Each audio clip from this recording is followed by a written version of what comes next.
Welcome to Kenton Teaches. Enjoy the video. You start now, wake the watch, open compass, and tap Backtrack to begin recording your path.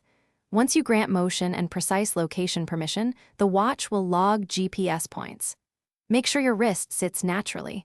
The watch needs steady contact to record accuracy. If you're indoors briefly, continue walking outside as soon as possible to regain GPS. Keep the route continuous. Pauses are fine, but the watch builds a connected breadcrumb trail so you can return exactly where you started. Once the trace is running, check the live breadcrumb map to confirm route fidelity. You'll see recent points update as you move. Make sure signal bars show GPS activity. If you take a side path, the trail records it, so continue until you reach your target. You can lock the screen or lower brightness, but avoid low power mode for long durations because the device may throttle GPS sampling.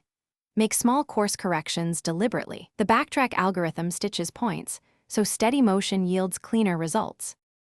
To finish, stop the Backtrack in compass and save the trail so it's available later. Once done, sync with your paired iPhone for a larger view or to export the path. If the trail looks fragmented, make sure the watch had a clear sky view and adequate battery during the walk. Rerun the route if necessary. If nothing appears, restart compass, toggle precise location services on the watch and iPhone, and check that motion calibration is enabled.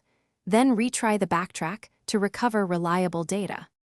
Thanks for watching. Please subscribe if this video was helpful.